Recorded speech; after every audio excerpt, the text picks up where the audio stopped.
Entre el año 1961 y el 2000, en comparación con los 30 años anteriores, se experimenta una reducción entre el 10 y el 20% de las precipitaciones.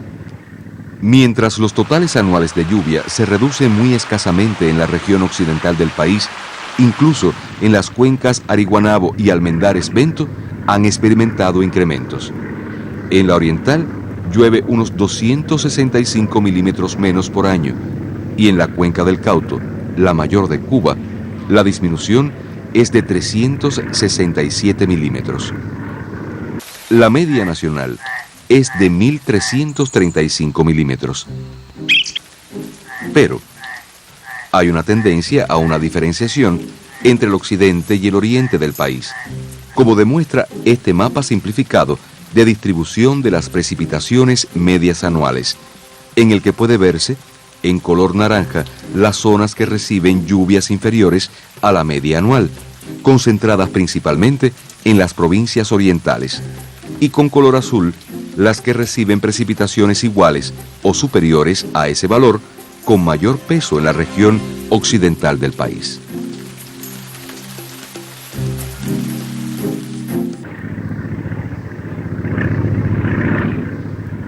La disponibilidad y calidad del agua no solo será importante para el abasto directo a la población.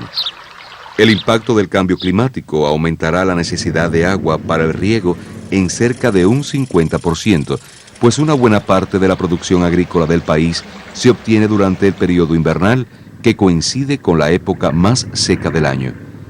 En áreas sin regadío, los rendimientos de numerosos cultivos podrían disminuir entre un 15 y un 30%. Se reportan actualmente cambios importantes también en el patrón de las lluvias. Estas han aumentado en el llamado periodo seco, con un mayor aporte de los eventos de grandes precipitaciones.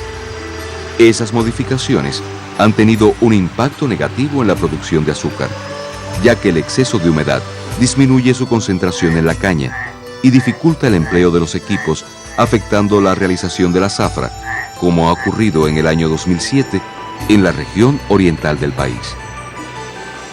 La duración de episodios intensos de sequía también ha crecido, hasta representar actualmente casi un tercio de los meses del año.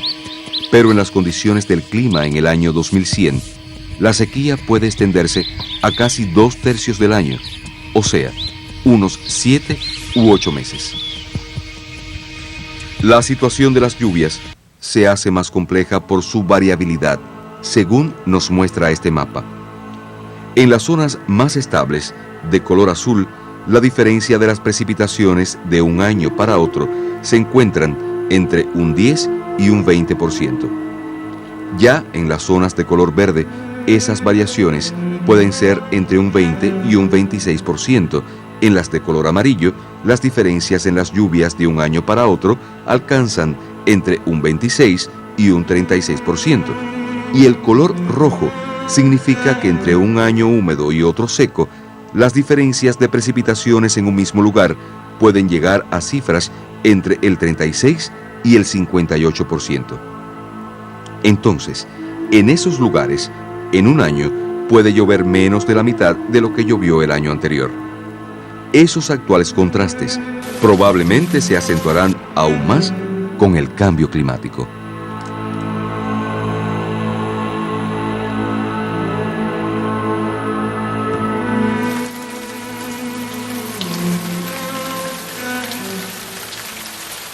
Las altas temperaturas del aire, que ya se vienen registrando en los últimos años y que pueden ser superiores entre 1.6 y 2.5 grados Celsius en el periodo comprendido hasta el año 2100, contribuirán a incrementar la evaporación de las cuencas superficiales.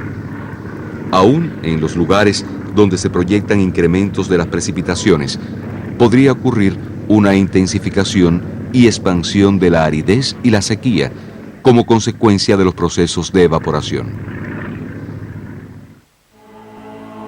De igual forma, el aumento de las temperaturas puede traer como consecuencia afectaciones en el uso de los controles biológicos para enfrentar enfermedades en los cultivos, que pueden manifestarse de forma más agresiva, así como la posibilidad de que surjan nuevas enfermedades. La producción agrícola se enfrenta además a una de las mayores problemáticas ambientales del país, que también puede intensificarse con el cambio climático. Se trata de la degradación de los suelos, derivada de factores naturales, entre ellos los climáticos, y otros de carácter antrópico, relacionados con su uso y manejo inadecuado. Ya el 70% de nuestros suelos se consideran poco o muy poco productivos.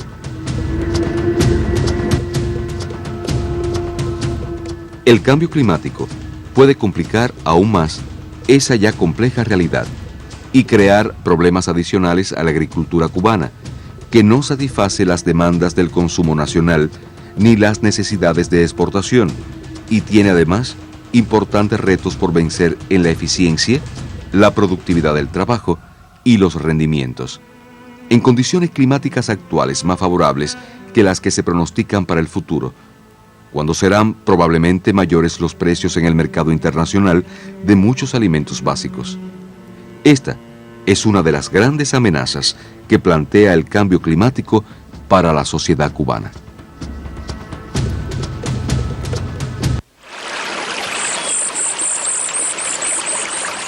Para vencer esos y otros desafíos, los recursos hídricos superficiales y subterráneos que dispone Cuba en este momento ya son limitados. La disponibilidad de agua ya es baja, en un entorno de unos 1.200 metros cúbicos por habitante al año para todos los usos. Valor clasificado como de estrés hídrico por organizaciones internacionales.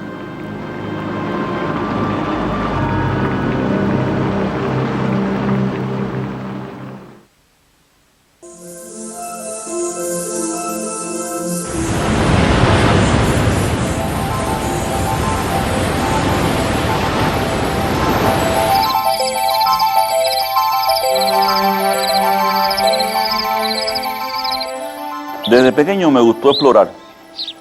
Yo siempre iba al campo y en vez de quedarme en la casa jugando, pues me iba a caminar por el monte, a ver los pájaros, a ver las plantas. Eso siempre fue una inquietud, desde que tenía 6 o 7 años. Siempre he sido un curioso, un gran curioso. Yo creo que para ser científico hay que ser curioso.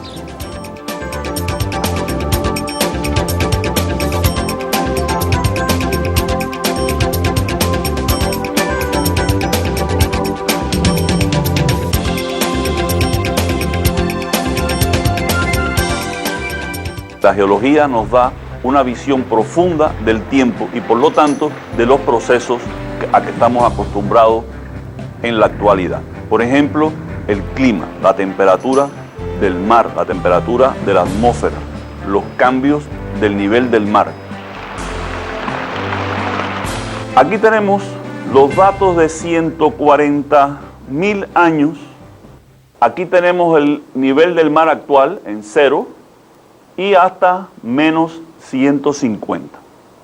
Podemos ver que según osciló el clima en el pasado, pues también tuvo oscilaciones el nivel del mar. Y esto nos indica que esta variante, el nivel del mar, ha oscilado constantemente de una forma cíclica a través de los miles de años.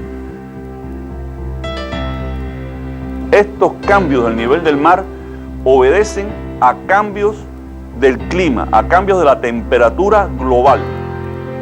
Cuando existen etapas frías, aumentan los hielos polares y generan estos descensos del nivel del mar. Como ustedes pueden ver, estos descensos han ocurrido reiteradamente en la historia geológica de nuestro planeta. Cuando, por el contrario, hay calor, la temperatura global aumenta, entonces se derriten los hielos polares y ocurren picos de levantamiento del nivel de los océanos. Y en este momento estamos en un instante en que el nivel del mar está en pleno ascenso. Esto provocado, por supuesto, por el calentamiento global. Viene ocurriendo desde hace 25.000 años y es un proceso que aún no ha terminado.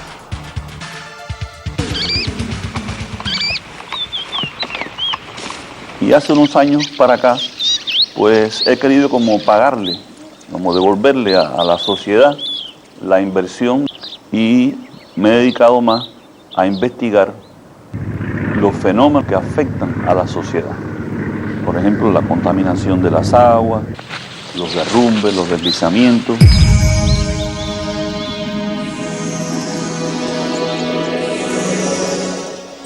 En este sitio hay un ojo de agua, pero también están a veces las malas acciones de las personas.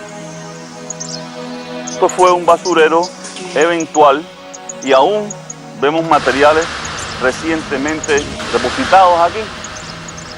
Esta contaminación, este material que está aquí, en cuanto llueve, se incorpora al ojo del agua y de ahí al río y en su largo camino llega hasta la cuenca de Arihuanao. Puede ser que en 2 meses estén en La Habana y por casualidad abra yo el grifo en mi casa y las vuelva a encontrar. Esos son los caminos del agua.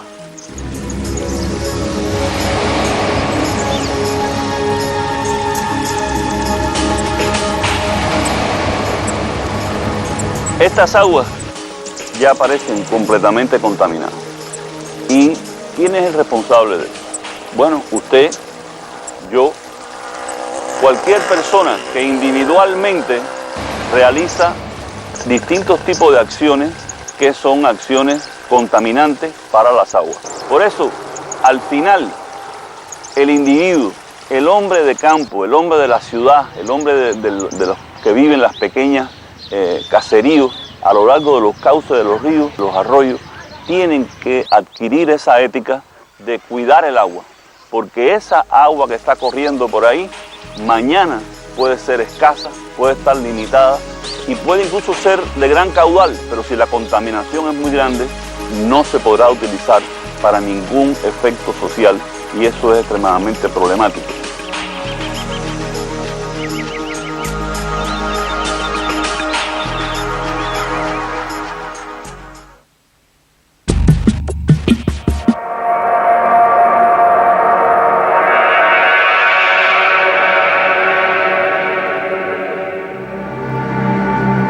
El desafío que lanza el cambio climático es también el de enfrentar con éxito otras problemáticas ambientales, sociales y económicas que inciden en la vulnerabilidad del país ante esta nueva amenaza.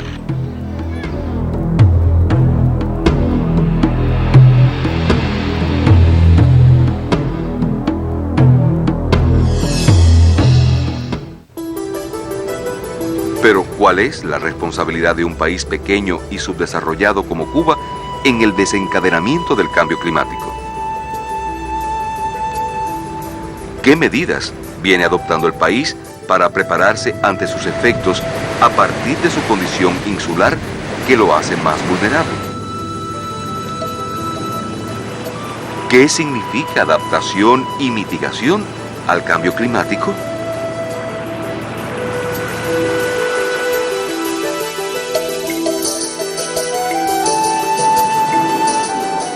¿Qué pasos daremos para implementar y generalizar cuanto antes el manejo integrado costero como vía más efectiva de enfrentar las amenazas y tomar decisiones sabias? ¿Qué ocurrió en Cuba con la emisión de gases efecto invernadero con la llegada de la crisis económica en 1990 y cómo esta emisión ha evolucionado en los últimos años? ¿Qué relaciones establece entre las transformaciones en el sector energético en Cuba y el cambio climático? Buscaremos respuestas a esas y otras muchas preguntas relacionadas con el clima, la energía, el bosque y la revolución necesaria.